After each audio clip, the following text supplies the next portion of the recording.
everyone, I am Neha and welcome back to my channel. I am here with a new topic, so let's begin. जैसे कि हम psychodynamic theories की series को discuss कर रहे थे, जिसमें हमने सिगमंड फ्राइड साइकोएनालिटिक थ्योरी को डिस्कस कर लिया है। हम कैरन हॉर्नई की थ्योरीज को डिस्कस कर रहे थे, सोशल फाउंडेशन ऑफ पर्सनैलिटी, जिसमें हमने थ्योरीज ऑफ न्यूरोसिस को डिस्कस किया था, जिसमें न्यूरोसिस मीन्स होता है anxiety, panic, aggression, negative and depression means neurosis होता है। और इसी को हम डिस्कस कर रहे थे, जिसमें हमने उनके जो बेसिक थे उसमें हमने बेसिक एंग्जाइटी के बारे में डिस्कस कर लिया था कि बच्चों में किस तरीके से बेसिक एंग्जाइटी किस फैक्टर्स की वजह से, एनवायरमेंटल फैक्टर्स की वजह से क्रिएट होती है। उसके बाद हमने न्यूरोसिस के बारे में डिस्कस किया था, व्हाट इज़ न्यूरोसिस। अब न्यूरोसिस पर्सन्स की जो कैरेक्टरिस्टिक्स होती है, किस तरीके के न्यूरोसिस पर्सन होते हैं, उसके बारे में हम डिस्कस करेंगे। चलिए स्टार्ट करते हैं। ये जो न्यूरोटिक नीड्स थी उसको उन नीड्स को उन्होंने थ्री पार्ट्स में डिवाइड किया था विद दीज थ्री स्ट्रेटजीज के थ्रू। ठीक है, तो फर्स्ट स्ट्रेटजी थी compliance, the moving towards strategy और द सेल्फ इफेक्टिंग सॉल्यूशन, इन दो नाम से भी इसको जाना जाता है। सेकंड है एग्रेशन, जिसको the movie against and the expensive solution के नाम से भी जाना जाता है। थर्ड है विड्रॉल, जिसको द मूविंग अवे फ्रॉम और रिजाइनिंग सॉल्यूशन के नाम से भी जाना जाता है। इन तीनों के तीनों नाम को याद रखिएगा, क्योंकि एग्ज़ाम में इन तीनों नेम से क्वेश्चन आया हुआ है। पता चला कि आप कंफ्यूज हो गए, इसलिए इन तीनों के नाम को आप याद रखिएगा। ठीक है, तो पहले आते हैं compliance, the moving towards strategy. Moving towards किसी और अटैच होना, अट्रैक्ट होना एक तरह से। तो इसमें क्या होते हैं, first three needs, neurotic needs आती हैं जो लव या अफेक्शन की तरफ अट्रैक्ट होते हैं। तो फर्स्ट है the neurotic need for affection and approval. इस तरीके के पर्सन जो होते हैं वो एक्सट्रीमली सेंसिटिव होते हैं to rejection and criticism. Basically क्या होता है कि वी ऑल नीड अफेक्शन, ठीक है, बट हम ये एक्सपेक्ट नहीं करते हैं कि we don't expect it from everyone we meet. हम जिससे भी मिले, हम उस पर्सन से ये एक्सपेक्ट नहीं करते हैं कि हमें लव मिले, हमें अफेक्शन मिले, हमें अटेंशन मिले। और ये भी डिपेंड करता है कि हम all affection at all time in all circumstances हमें नहीं मिल सकता है। ठीक है, बट न्यूरोटिक पर्सन होते हैं उनको एवरी सर्कमटेंस और every time by all people के थ्रू क्या होता है, अटेंशन चाहिए होता है। ठीक है, तो ये नॉर्मल पर्सन नहीं होते हैं, न्यूरोटिक पर्सन होते हैं, जिनको अफेक्शन एंड अप्रूवल चाहिए तो होता है, बट इतना ज़्यादा मात्रा में, इतना ज़्यादा होता है कि वो न्यूरोटिक पर्सन के अंडर में आ जाते हैं, न्यूरोटिक नीड्स कहलाती है फिर वो। सेकंड है neurotic need for partner, for someone who will take over one's life. Partner किस लिए होता है कि एक दूसरे के साथ रहकर अपनी लाइफ को शेयर करें। बट न्यूरोटिक पर्सन जो होते हैं वो बिल्कुल ही डिपेंडेंट हो जाते हैं अपने पार्टनर्स के ऊपर, कि सारी प्रॉब्लम्स वो ही सॉल्व करते हैं। Too much attachment with his और हर पार्टनर। ठीक है, इतना ज़्यादा, और वो स्टेप टू स्टेप बहुत ही हाई लेवल का हो जाता है, जो कि एक नॉर्मल पर्सन तो कर ही नहीं सकता है, वो एक न्यूरोटिक नीड पर्सन कहलाता है। थर्ड है the neurotic need for restrict one's life to narrow borders.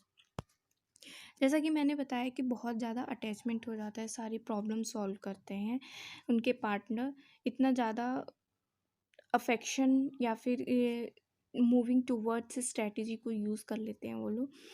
तो कुछ उसी तरीके का है, restricts on life to narrow borders. इतना ज़्यादा डिपेंडेंसी हो जाती है कि जो अपना टैलेंट है, अपनी एबिलिटीज़ है, उसको वो भूल जाते हैं, बिल्कुल खो जाते हैं अपने पार्टनर के या अपने जो भी उनके आसपास होता है उसके लिए, जो एक न्यूरोटिक पर्सन कहलाता है अकॉर्डिंग टू हार्नई।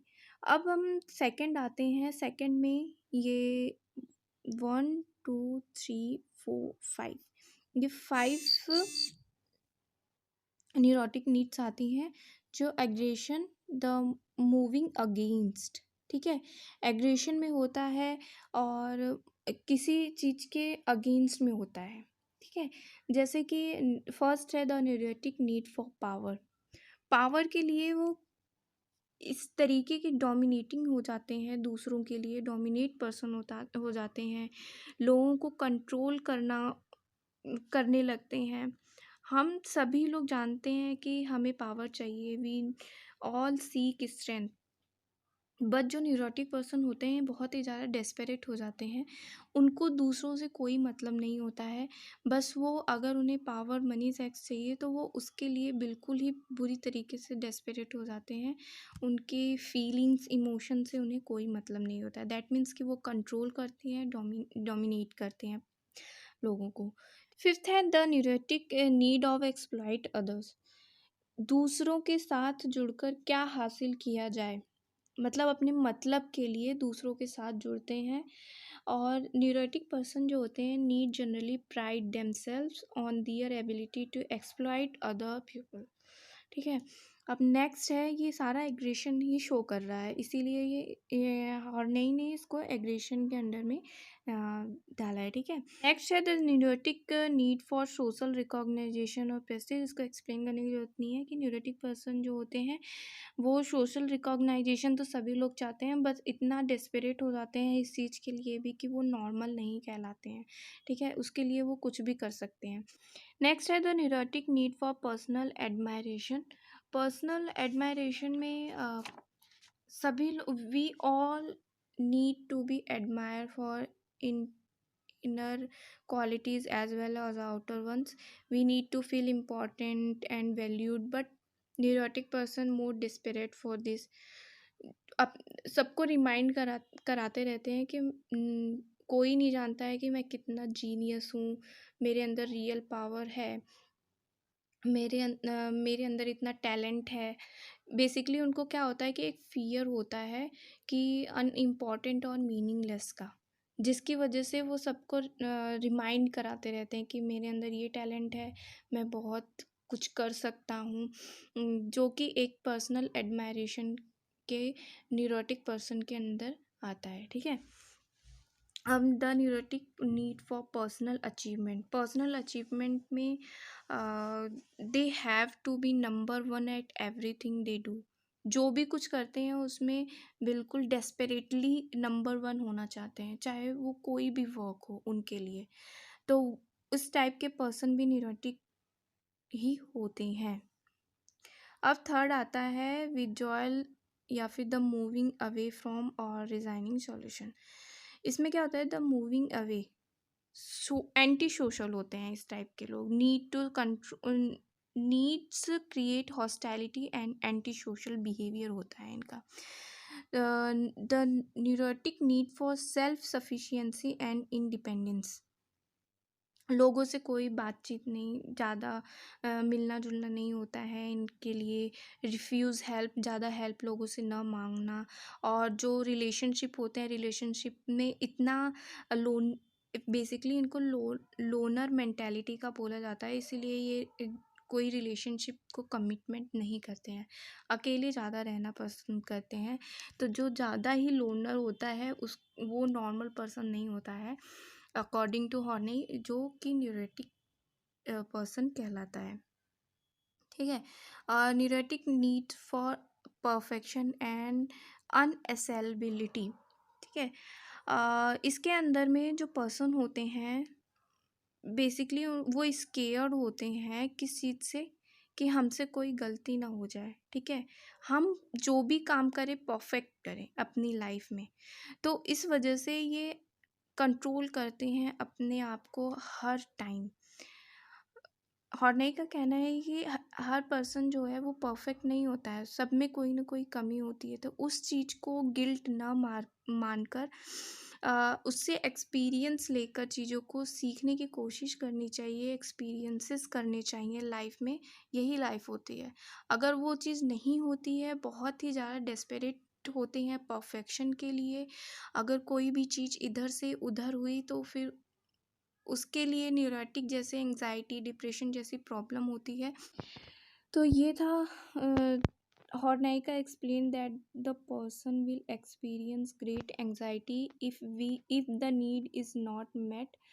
अगर उनकी नीड कंप्लीट नहीं होती है तो वो क्या करते हैं, बहुत ही ज़्यादा एंजाइटी उनके अंदर में आ जाती है, जो कि इन्होंने यहाँ पे एक्सप्लेन किया है।